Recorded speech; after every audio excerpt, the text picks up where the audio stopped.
invite Ms. Ishi Khosla as the speaker for this topic. And I would like to invite Dr. Rajiv Gupta, Dr. Navin Atal, Dr. S.K. Gupta, and Dr. Anirudh Lochan to chair the session. And they are here.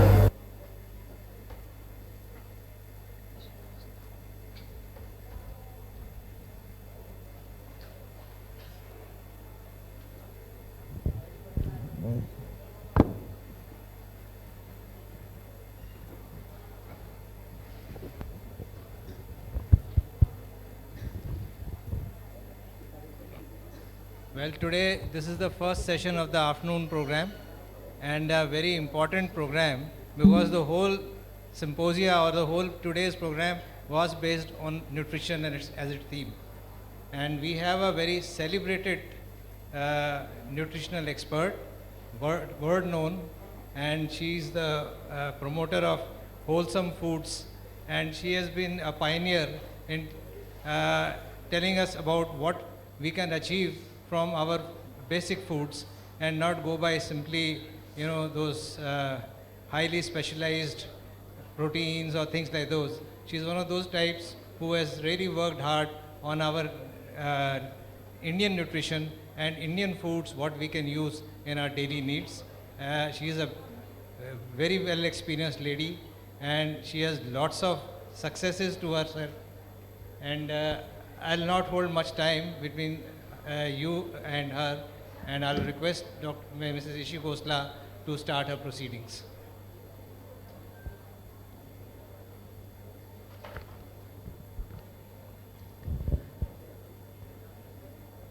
Good afternoon, everybody, and thank you very much, Midcon, to invite me here and giving me this opportunity.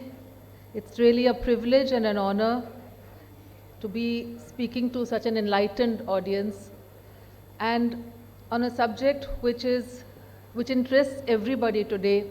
It has been a part of interest in conversations all along with the epidemic of all the chronic inflammatory diseases that we are seeing, whether it's obesity, diabetes, heart disease, and then in the last 2.5 years in the backdrop of the pandemic.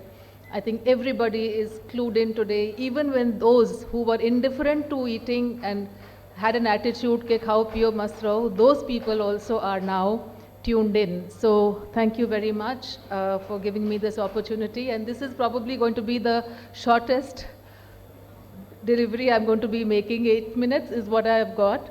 So I think my time can start now, and I promise to stick to the time and try and do my best to make this meaningful. So, building a healthy, balanced plate is the topic of today, and really, I think Indians don't need any kind of specific lecture to understand how to make a healthy diet plate. It's inherent. If our thali is the best example of a balanced meal. It has all the components, and if you add the little pickle, which is what we call a fermented food, this thali is complete. Yet, this thali has not served us well in the current scenario. Despite eating conventionally, despite eating the normal dal, roti, sabzi, it's not working. And that's why I'm here talking to you. So what has changed? People in the villages continue to eat this thali, and maybe they're better off. But here, the entire ecosystem has changed. Our environment, our agricultural practices, our food, what we call food, it's all different. And all that ecosystem, the environment, the pollution, the food, has changed our bodies, the internal ecosystem. So that's where the need to understand is very important, what to change, how to build this diet plate all over again so that it works for us, and how we need to revisit some of the guidelines which we ourselves as practitioners of nutrition have made, and I think they need to be revisited. For instance, if you just look at the impact of our current diets and our lifestyles, we are seeing such a burden of diseases. I don't need to spell them out, but really what I say is we are seeing adult diseases in children and childhood diseases or childhood conditions in adults.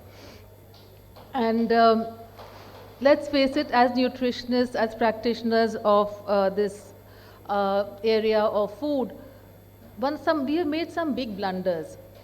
And say, for instance, calories.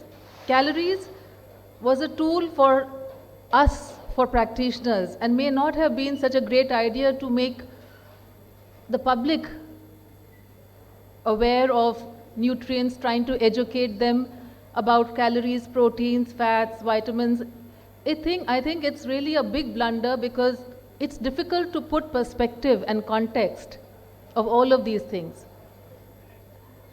I mean, we have tried to count calories, and even those who are having 800 to 1200 calories and gymming are suffering from obesity or, other problems. They are not getting the results. Counting calories it's what the calories are made up of. Like that, proteins, like that, fats. Overemphasis on proteins is causing a problem. Everybody is interested in doing a protein powder today. It's with disastrous consequences.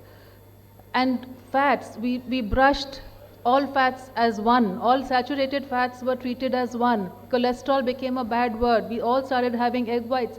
Big blunders.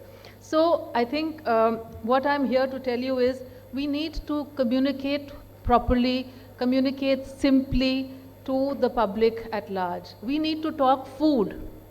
And what is food? Food is cereals, pulses, vegetables, fruits, animal protein, and fats. So we need our guidelines to refer to just what we call real food. Even myself as a practitioner, I don't eat nutrients, I eat food. So let's not make that mistake, and let's understand how we can change this scenario and make nutrition work for us, make the science of food and nutrition work for the problems that we are facing today.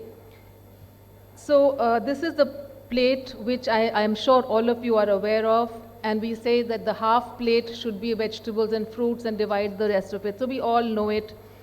But like I said earlier, it's not working because we need to not only understand what, like we say, you are what you eat, it's also about you are what you digest. And why digestion is important is, I'm just going to share a few slides. But what we need is more than the balanced diet, we need to focus on inflammation. It's an anti-inflammatory diet which is going to help you not only fight obesity, but diabetes, heart disease, autoimmunity, cancer, mental health, everything. All diseases begin with inflammation. I'm sure you're all aware. So let's focus on what is an anti-inflammatory diet. It's a diet which is high on nutrition, antioxidants and polyphenols, rich with prebiotics, probiotics and postbiotics, gut health. It should focus on digestion and food sensitivities.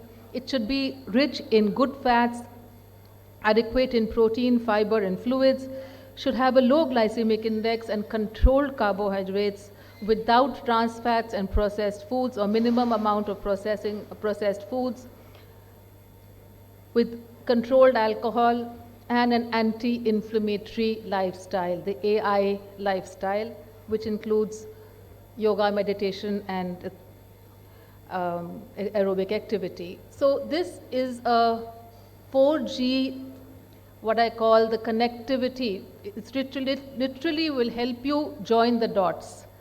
It's the 4Gs which stand for two important parts of our body, the gut and our girth. Just before me in the introduction, they said pate right.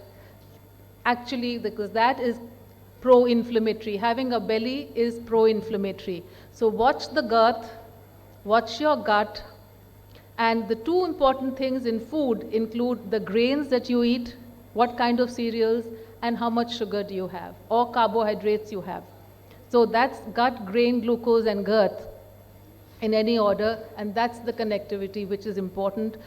And like I said, this goes back to what 2500 years ago Hippocrates had said, all diseases begin in the gut, and today our research, our science is completely on the same page, and this is what is being taught in medical schools and across the world in the premium institutes. And the gut, of course, is mediated by, of course, its gut lining and the interface with the gut microbiome. Trillions of bacteria, fungus, and yeast reside there, almost 2.5 kilos they weigh, and they're invisible. And these are what are really playing the orchestra between in our health, who determine who's healthy, who's not, who's malnourished, who's not, who's happy, who's not. So this orchestra needs to be understood, and this is now being looked at as an organ itself. So really going into gut conversation will eat up my time. So I'm not going to spend more time, but we have to look at the gut lining and the gut microbiome. And in any disbalance here, dysbiosis causes inflammation in the gut, and then because of the leaky gut, systemic inflammation. And the largest cause of internal inflammation is a food we eat. And very quickly, three nutrients that we understand: carbohydrates, proteins, and fats. I'm going to list the pro-inflammatory components of each of these nutrients for better understanding. Too much of sugar, excessive carbohydrate, FODMAPs, and high GI foods. In the proteins, we have gluten, casein, and excessive animal protein or processed meats. And among the fats, we have trans fats, reused oils, and excessive polyunsaturated fats. So what does one do? What is the mantra to eat and build the plate? Just 2 minutes, yeah. This is the 3P formula, 3P mantra for you to build your plate again. And this is, the first P is, this is purely from my clinical practice that I have penned this down. And the first is planning. We take our food for granted. Jahan gaye jo mila kha liya, jis samay kha liya. No, we need to plan what time are we going to eat the first meal, the last meal, what are our snacks going to be, when are we exercising, what are our supplements. This needs focus and planning today, unlike years where everything by default was all right. So planning is very important in addressing nutritional deficiencies. Proteins. Our diets have been very, very carbohydrate sensitive, cereal centric. So please start looking at your proteins. At least 2 protein-rich meals should be there with paired with vegetables. And that's a very easy way. A chila or dal or eggs or fish or chicken in 2 meals at least, maybe 3 depending on who you are. And the last is protective anti-inflammatory foods. This is what is critical to fight inflammation. Fruits and vegetables, and I am so delighted today to see that we don't have candy on our tables, replaced by fresh fruit and nuts. It's really coming a full circle, and it's really gratifying. So these fruits and vegetables, the colors are highly anti-inflammatory and immunomodulatory, and they also modulate our gene expression. So the rainbow diet comes in here. The brighter the colors, the higher the content, and these can actually, they're instrumental in expressing the right genes. So we all understand health with color and vegetables and fruits. This is something really very, very scientific, and these polyphenols have a huge role to play in our inflammatory status. And then we also have these polyphenols in nuts and seeds, in good fats, in our brightly colored spices, the turmeric and the red peppers and all the beautiful colors, and in things like garlic, ginger, onions, so native to us, tea, coffee, and I'm done. And all of these flavonoids. So basically coming back to what we have in our treasure, in our wealth of the heritage that we have in traditional food. And so my last, what I would say is my concluding remark is that a healthy balanced plate is built by an anti-inflammatory diet and a healthy gut. Thank you very much.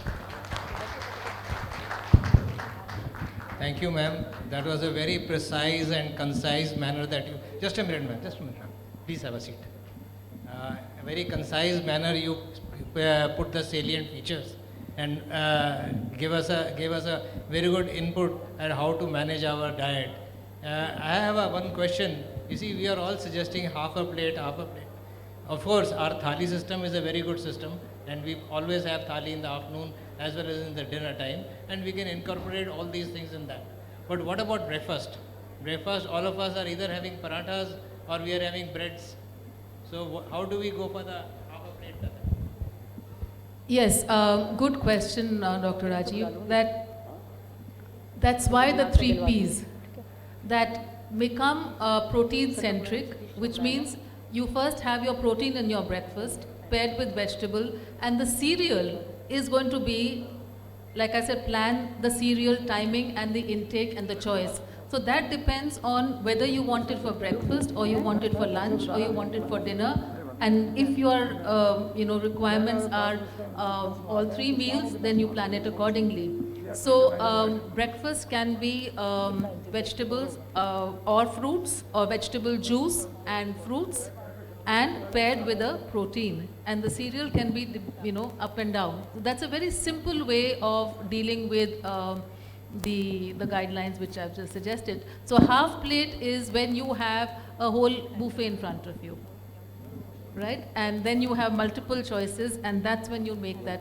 But that's, like I said, it's a full meal. But every meal need not be like that. You can just have, like I said, dedicate 1 meal to protective foods, which means you can have a breakfast of just fruits, a lunch of sprouts and salad, or a dinner with soup and vegetables. So that is dedicating that 1 meal to the vegetable group, and that's very easy. That can have a little cereal, that can have a little protein, but it should be 80-90% of vegetables and fruits. Ma'am, would you please come here for receiving the moment? So we'll discuss in the panel discussion. We have a panel discussion later on. So the questions which the audience wants to ask, we'll probably put them up during that time. Thank you so much, ma'am. Ma'am, please come here. You'll be receiving the mementos. Next topic, we will be having a panel discussion on nutritional recommendation in chronic